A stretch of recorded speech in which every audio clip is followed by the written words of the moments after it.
Okay, welcome to your last lecture in Introduction to Cognitive Science. In this lecture, we're going to be continuing our discussion of how cognitive science and psychology relate to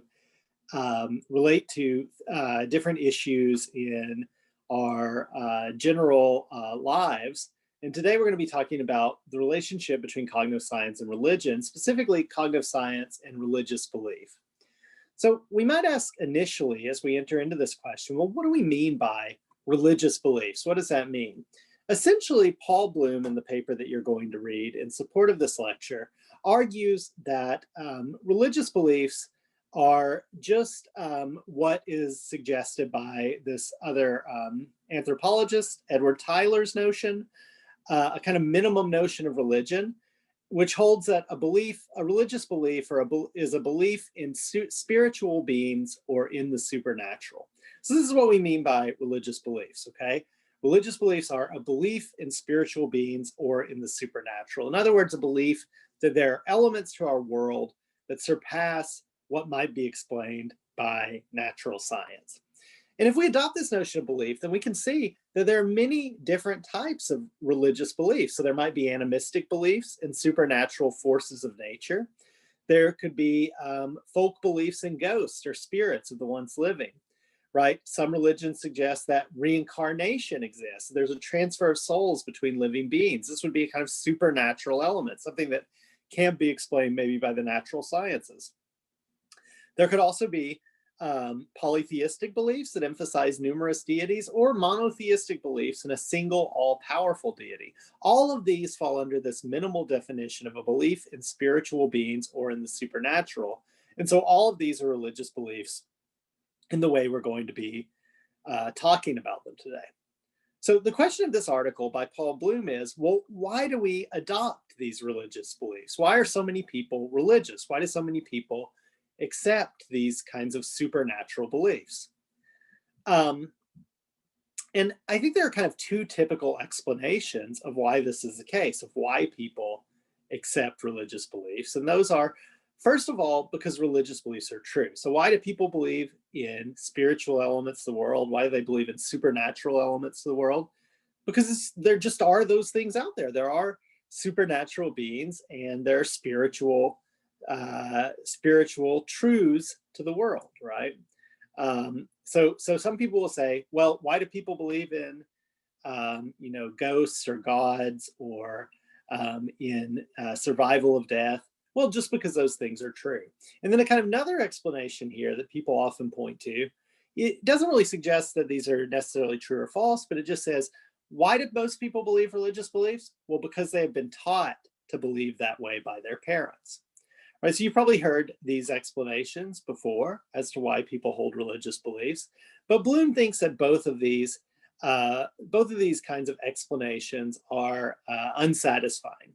So first of all, we might ask, well, are religious beliefs true? And I think here it's just useful to think of the religious beliefs just discussed, right? So we talked about like polytheism or monotheism. We talked about reincarnation, maybe versus ascent into heaven, right? So all of these religions take different perspectives on core issues. Do we survive death? And if so, how? Is there a God or many gods, right? So these religions contradict each other in their details, right? So even if one of them were true, not all of them could be true. Indeed, many religions themselves claim that the others are wrong or even sinful, right? It also seems to be the case that members of one religion often mock the supposed irrationality of the religious beliefs of others, right? So the vast majority of religious beliefs can't be true. Even if one religion happened to be the true religion, then the various others would not be true. So it can't be that people merely believe these things because they are true, right? The vast majority of religious beliefs cannot be true, even according to many or most religious believers. And therefore, we don't simply believe these things in all instances because they're true. So we have to ask, well, what about the people who believe these things falsely? Why do they end up believing these religious beliefs? And that could be everyone who has a religious belief, but it's at least many, many people who hold religious beliefs. So another kind of response we looked at was that people hold religious beliefs because they've been taught to believe these things by their parents. So when you're born, many of us are raised in a religious household, and our parents teach us to accept these beliefs in spiritual beings, these beliefs in supernatural processes. Our parents teach us to believe that. But this explanation isn't really satisfying either. Like, first of all, consider all the beliefs that are taught by our parents that we drop once we leave home. So many of us, may believe that, when we're home, that underage drinking is disallowed. But if you go to college, maybe people loosen up on that in some way, right? Or in general, anyway, it's been found that college students tend to be more relativistic in their morality than just students who were a couple of years younger in high school. So it seems like, these beliefs change actually once we leave home. So if people just believed, and additionally, if people just believed what their parents taught them, then there would be no moral or intellectual process. So it clearly seems to be the case that in other domains, when we're taught to believe certain things by our parents, when we leave the house, we often reject those beliefs. Or people's children don't believe all the same things they believe. We don't adopt all of the prejudices maybe that our parents had. Clearly this country, other countries have made intellectual and moral progress over the last 100 years or so. That wouldn't be possible if people just believed everything that their parents believe. So people do reject the beliefs given to them by their parents. It would be weird that they didn't do that for the religious belief. And indeed, the last point is that even if this view that people adopt religious beliefs because they were taught to believe those things by their parents, even if that were true, that proposal wouldn't explain where religions come from in the first place. Like, if you keep tracking back the beliefs that these people have in this religion, you have to get back to some point where someone wasn't taught to believe that thing by their parents because they were the first believer in their lineage in this particular religion, right? So it clearly isn't always the case that people believe these things because their parents taught them.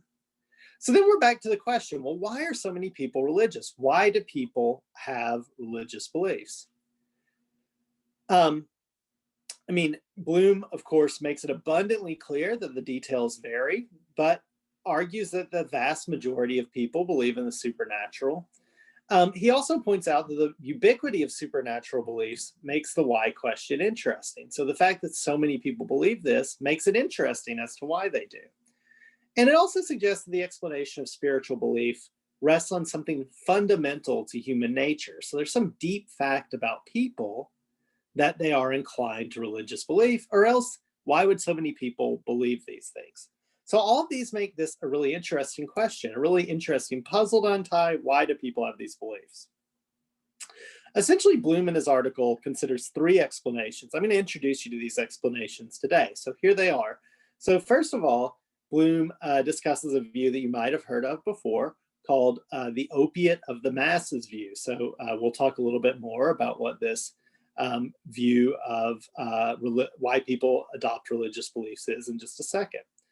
Another view Bloom calls the fraternity view. Okay, so this is a view that suggests that that religious belief is, or a community of religious believers is in some way like a fraternity that gains certain benefits from their belief. And then the third view is the religion as accident view. And so we'll talk about that view last. That's the view that Bloom actually subscribes to. So we'll say a little bit about that in a minute. First, let's consider these other two views, though. So the opiate of the masses view, right, is due in one instance to this guy who is Sigmund Freud. So Sigmund Freud claimed that religious beliefs are fulfillments of the oldest, strongest, and most urgent wishes of mankind. All of these quotes I'm going to use come from Freud's book, The Future of an Illusion. So that's why I've abbreviated this with FOL. And this one is on page 47. Okay, so fulfillments, religious beliefs are fulfillments of the oldest, strongest, and most urgent wishes of mankind. So essentially what Freud claims is that, these kinds of feelings of hopelessness and sadness that we have as children actually don't go away with childhood, but last through our entire lives, right? When we're children, we can rely upon our parents to quench these fears and quench these sadnesses that we have. But when we're adults and we're still suffering in these ways, one kind of approach to trying to ameliorate the suffering that we can't prevent in our lives is to invent a more powerful father who will soothe us eventually after we die, who will give us all that we've ever desired and make us feel better and full in every possible way, right? So if the feeling of helplessness in childhood that we have is so severe, Freud suggests that we might create this idea of a godfather who's going to, cradle us to his bosom as we enter into heaven after we die, right? So we might invent this idea to make ourselves feel better. Additionally, we also want to live in a just world, right? So we want bad people to be punished. We want good people to be rewarded. But if we look around us in this life, we see that in fact, that's often not the case. Good people end up suffering extreme losses, and evil people sometimes are rewarded in this life. They end up doing very well. So this world, just apparently, if we look around it, is not just. But if we believe in an afterlife that we will all continue to exist in, then that might make the world in this grand scheme of things just in some way, right? If the evil doers can be punished after death, then that would be a good thing. If the good people can be rewarded with heaven, then that too would be a good thing, right? So if we have the strong desire to live in a just world, maybe we satisfy that desire by creating this like overtime segment of life where evil people are punished and good people are rewarded. But there are various objections to this view that Bloom discusses. So one objection is that this view seems to put the cart before the horse, right? And it's true that some of our beliefs are comforting. Essentially, that's what this view says. It says that religion is an opiate. It makes us feel better. It allows us to create this magical father who is all powerful. It allows us to create these extra realms where life is made just. But while it's true that some of our beliefs are comforting, like that my children are happy or my finances are secure, I don't believe these things. I don't believe comforting things because they are comforting, right? So Bloom says, look, okay, sure, that's true that these beliefs could make us feel better, but that doesn't typically lead us to believe things, right? I'm not just going to believe my children are happy without good evidence for that, just because it makes me feel better, right? I think as one atheist writes online, this is just a quote I looked up. I think this nicely illustrates it, right? I mean, if you think about atheists who don't believe in religion, right?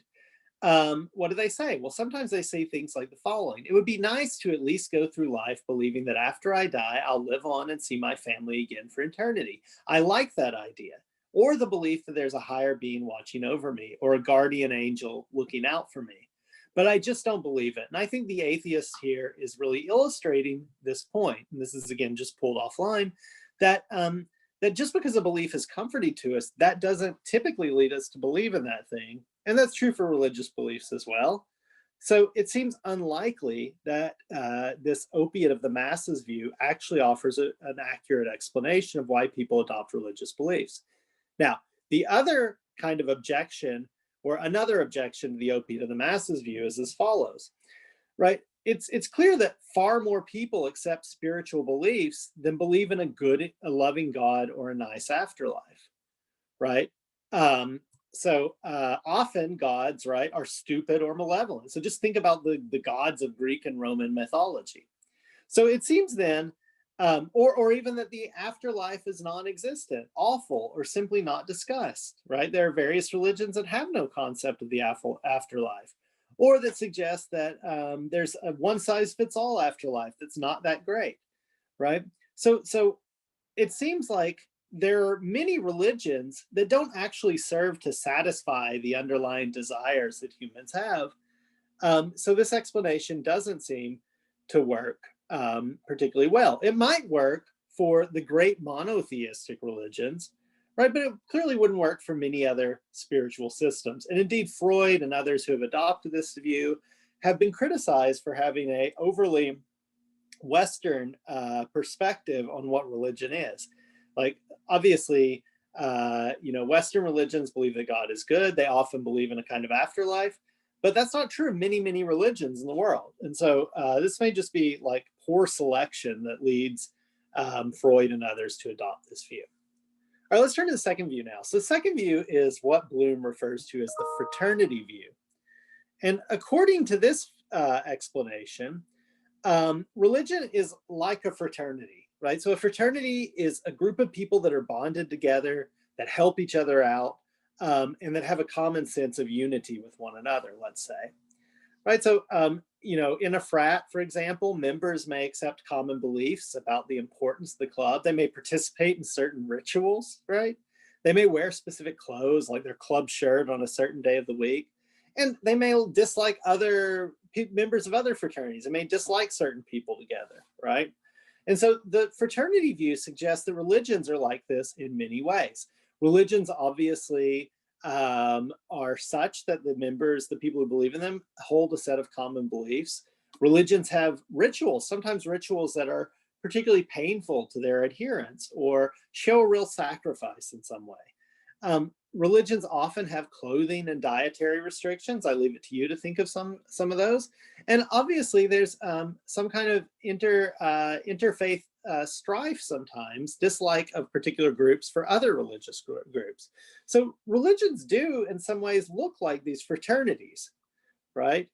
And we might think that because they have these kinds of like group beliefs, kind of like certain clothing and dietary restrictions, all of this ends up banding these members together and makes them into a cohesive group. And maybe that group is stronger for its cohesiveness. So it may be that religions end up serving the view of creating this, or serving the purpose of creating this kind of fraternal feature this kind of fraternal feature amongst groups of people that makes them stronger, makes them better able to compete, right? So this is the religion as fraternity view. Bloom, again, considers some challenges to this view, right? Now, look, many of these things that we've talked about, these kind of sacrifices that the members of these religions make, may end up bonding their members together more. But a question that Bloom has is, well, why does this entail that they adopt spiritual beliefs? Remember, our whole point here was to try and explain why people adopt these beliefs in supernatural processes, these beliefs in spiritual beings. And none of that seems to be explained by the sorts of things that would bond people together better, right? So as Bloom writes, it's clear that rituals and sacrifices can bring people together. And what may well be that a group that does such things has an advantage over one that does not. But it's not clear why a religion has to be involved. Why are God's souls, an afterlife, miracles, divine creation, and so on brought in? Like, I mean, think of fraternities. Maybe they're bonded together in this way, but obviously, like, they don't have like a set of religious beliefs. Typically, they also accept a set of supernatural beliefs. So why does that get added in the case of religion? Bloom thinks of the religion as fraternity view, doesn't explain this. Now, I do think there is a quick reply here. So I think this person we talked about, actually, he was on a podcast talking about terrorism last week, Scott Atran. He has a book called In Gods We Trust, and he defends a version of the religion as fraternity view that I think actually addresses Bloom's concern of why are these spiritual beliefs there. So what Atran says is that religion functions as a tool that gives believers faith in one another's non-self-interested goodwill. So the way it does this is precisely through requiring costly, hard-to-fake commitments to counterintuitive worlds. So Atran's view is that an important aspect of the kind of bonding process that a religion allows for is that religious beliefs typically involve these commitments to counterintuitive features of the world. They involve these commitments to supernatural beings. They involve these commitments to like seemingly almost magical processes that happen in the world. And if you're willing to make this commitment, then that shows, because it's so counterintuitive, that you actually are committed to the religion in some way. So really adopting these spiritual beliefs, Atran suggests, is like in being involved in a kind of ritual that ends up causing you pain or piercing your skin, or having these kind of dietary and clothing restrictions. All of these things are showing a kind of hard to fake commitment to something, and that may be where the strong bonding comes in, right? So Atran again says religions are valuable in showing deep commitments to things that don't seem to carry rewards. In doing this, they bind a people together and make them stronger. So that's the theory.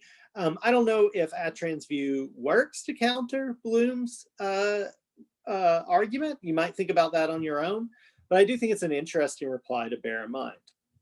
So we're going to turn now to Bloom's view of what's going on with religious belief. And so Bloom argues for a view that he characterizes as the religion as accident view. So according to this view, religion is an accident that arises from a kind of overextension of adaptive cognitive processes, right? So the idea is essentially that we have some kinds of mechanisms in our brain for performing certain kinds of thinking, and those have specific domains. But in some cases, these run roughshod over their domain boundaries and are working when they shouldn't really be working. And that in some way leads us to have spiritual beliefs. So let's talk about how this is the case more. First, though, I want to point out that this is not necessarily a bad thing. So it doesn't, just because it involves a kind of overextension of an adaptive process, that's not necessarily a bad thing, as we've talked about a little bit in here. Altruism is good, but it likely rests in part on an overextension of adaptations that favor kin selection, right? So why would I throw myself on the grenade to save my fellow soldiers if none of them are related to me? Well, a thought is that it self-sacrifice for your group, your tribe, or whatever, made a lot of good sense in these kind of ancestral environments where you were fighting together with this small group of people, all of whom you were basically related to. If I sacrifice myself and save many of these other people, then that's almost as good as living on myself and reproducing, because they carry some of my genetic material as well. So from the genes point of view, there's going to be just as much, of my genes getting passed on in a certain sense. So maybe evolution favored people that would sacrifice themselves for their kin in some way. And so that kind of, we can tell a kind of evolutionary story of that. But many people have thought that in effect, the kind of altruism between non-related people, so the soldier jumping on the grenade in a kind of contemporary war situation, many people have thought that because we were selected for sacrifice, to sacrifice ourselves for our kin, right, in these classic situations, these ancestral situations, then now that overextends and we end up making self-sacrifices for people we're unrelated to. Well, I mean, if that's correct, then altruism itself is a kind of overextension of an adaptive cognitive process, but that doesn't mean it's a bad thing. It may still be good because of that. So altruism can be good, even though it's an overextension. So if this view of religion as a kind of overextension is correct, that still doesn't mean that religion is a bad thing. But on this view, religious belief is not necessarily beneficial in its own right either, right? And this in some way is different from both the view that Freud suggested of religion as an opiate and the religion as fraternity view, right? So the religion as opiate view suggested that we need religion to overcome psychical pain caused by our human condition. And the religion as fraternity view suggested that religions give us a positive benefit by binding us together, binding the groups that we belong to closer together so that we can be more powerful relative to other groups. But the religion as accident view will not have these kind of positive upshots. It's going to say that it's more or less an accident why we have these beliefs. So what is the actual explanation? What is the religion's accident view? Well, Bloom offers a kind of divide and conquer strategy here. So essentially, he attempts to explain religion by offering two related explanations of utterly common religious beliefs. So basically, he thinks there are underlying mechanisms in our brains and our minds that lead us to these two kinds of beliefs, and that most spiritual beliefs involve these two kinds of beliefs. So what are those? So one is the kind of belief in souls, the belief in a part of us that survives after we die. And so he attempts to offer an explanation of why people believe that and the various kinds of forms in which they believe it. They might believe, that a soul is reincarnated from being to being. They might believe that a soul goes on to heaven after the body that houses it dies. But the question is like, well, why do we believe in these souls in the first place? And then another question is, why are we creationists? And Bloom thinks that if we can explain both of these things, and that'll go a long way in explaining the spiritual beliefs, the religious beliefs that we adopt.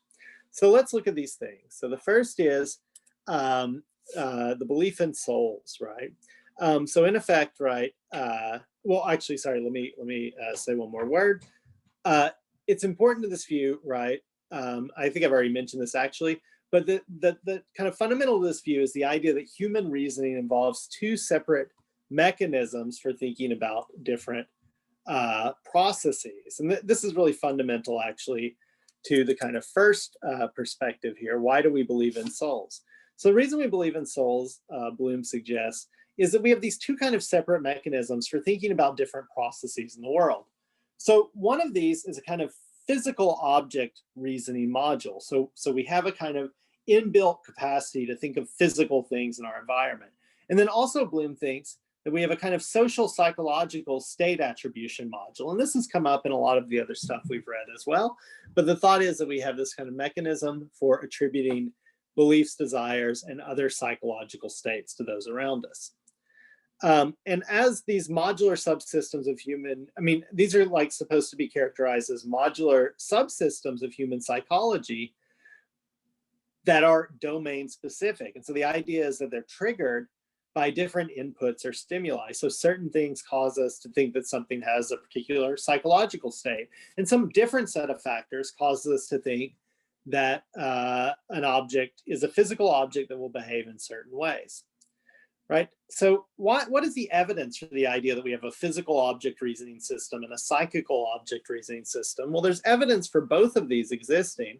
So the physical reasoning system is supported primarily through developmental psychology work on infant surprise, right? So it's been suggested and argued for that babies, and there's a lot of compelling evidence for this now, that people innately believe or have certain beliefs about physical objects, right?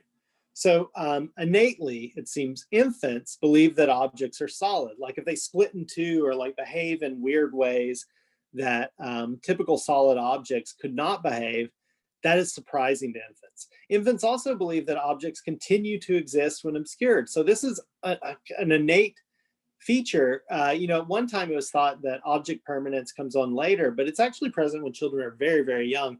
And the thought now is that we can't actually, it may just be innate from us from when we're born, and we just can't do good tests to determine if that's the case or not.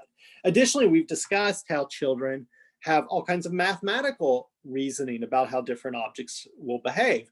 So it seems like we have these various kinds of physical reasoning systems, these kind of modules for thinking about how physical objects behave. These are present in very young children. And then additionally, there's a kind of social psychological reasoning system. And this also is demonstrated through developmental studies. So this isn't a surprise study, but we know that newborns like human faces and voices. They have preferences for those things. There's some evidence that they like smiling faces more than frowning faces. So this would suggest there's a kind of innate capacity to pick up on these underlying psychical features of objects that are interacting with them. We all quickly come to recognize different emotions, right? And we also recognize, the target of someone's gaze. So if I see someone looking somewhere, I will look in that direction. So all of these seem to suggest that we are doing some kind of reasoning about the internal states, the psychological states of different human beings very quickly, sort of innately, using some system. And of course, there's other reasons to suggest that this is the case as well. So the basic thought here is that we have a physical reasoning system, and then we have a social psychological reasoning system. And there's some good evidence that Bloom discusses for believing that's the case. So if we do have those two systems, then it seems that we can explain why we adopt dualism, why we accept that people consist of both a physical body and a soul, right?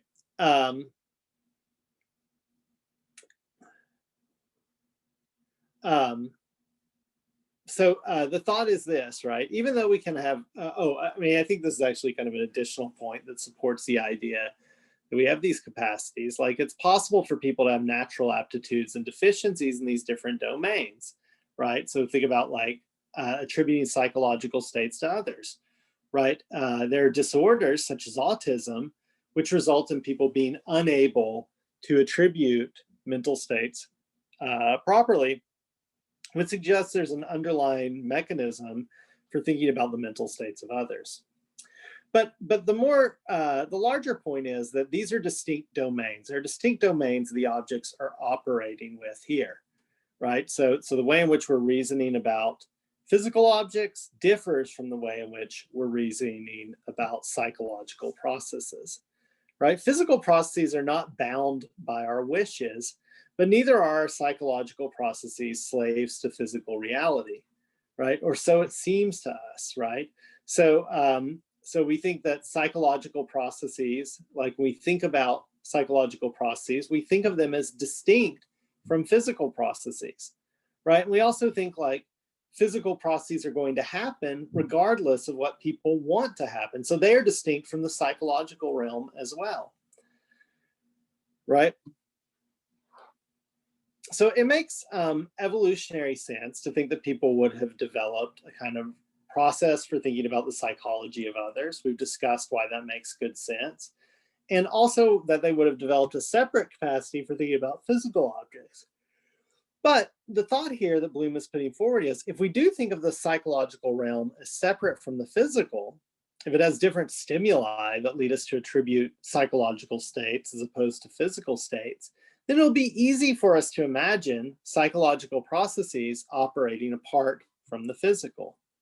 So it'll be an easy step from there then to belief in souls, right? So if we really do have these two separate processes using different evidence to reason about physical reality and psychological reality, the physical realm and the psychological realm, then because these two processes are so separate, they'll be dissociable. It'll be easy for us to think of something having psychological processes without a physical body, or something having a physical body without psychological processes. And it'll be an easy step from there to belief in souls, or so Bloom suggests, right? In fact, there's good evidence that children take the step from a young age. I might have told you this story before, but consider brown mouse, right? So in this kind of brown mouse story, I don't know where brown mouse is. There he is. Right, so in the brown mouse story, there's a little brown mouse trying to get home. He has to go to the bathroom. He's hungry. He's scared because he's going through a swamp to try to get there. He's sad because his mommy's nowhere nearby. This story is told to children. And then they're told, well, an alligator, eats brown mouse. And so then the children are asked, well, after he's eaten, what features does he still have? Right? And children think that brown mouse's biological function cease at this point. The physical stuff ceases, but they actually think that his mental functions go on, that he's still hungry, scared, needs to go to the bathroom, and wants to go home, right? As they grow older, sometimes these beliefs diminish in children, suggesting that they are intuitive and innate and that they can be mitigated with age. But it's generally true that children adopt this idea that a mouse has, or that psychological processes can exist, though physical processes are absent. Okay, so again, the key idea for dualism is that we have these two styles of reasoning about physical processes and reasoning about psychological processes. And because these don't have the same evidence or have these completely different domains that they're answering questions about, they can just come apart. And because that's the case, it's very intuitive for us to think of a psychology existing without a physical body. And that essentially is the belief in the soul. So because of these two systems, which made evolutionary sense to evolve, we have as this kind of free rider, this belief in souls. Now, the other point is about creation, right? So notice creation myths are widespread too. Many people believe in different creation myths. Bloom talks about some of these. So he discusses, the idea that God created the heaven and the earth in 7 days, but there are a variety of different beliefs aside from this Judeo-Christian belief. So we might talk about, some religions say that the world was created through an act of copulation or masturbation or through someone throwing something up. So all of these are creation myths. And so we might ask, well, why do people adopt all of these creation myths, right? So the idea is that because we have a kind of recognition of other people's intentions, and that's important to survival, right? It's important that I know what your reasons are for behaving in a certain way if I'm going to interact with you naturally. But the thought is that Bloom has is that we overextend this adaptive capacity, right? I think here an important study, and I think you should look this up. I'm not going to play it for you, but I'll put a link up on Moodle. The Hyder and Simmel study is an important example. In this study, as Bloom mentions, these shapes move around the screen, but even though they're just little two-dimensional shapes on a screen, people are drawn to this and end up offering accounts of these shapes, movements in terms of intentions, beliefs, desires, and so on. So it's almost irresistible to us to attribute these mental states. Pascal Boyer in Religion Explained in 2002, which Bloom references, has suggested there's a kind of hypertrophy of social cognition. So our kinds of capacities for thinking about the psychological and social states of others overextend. They're hypertrophic. They extend to too many objects, right? And so because of this, then we end up seeing purpose in the wind that moves the trees, or in the tornado that spares the good Christian family, because of this hypertrophy of social cognition. And that leads us to actually end up attributing mental states where there are none. And so, in other words, attributing a kind of creative impulse, a kind of intentional impulse to the world around us.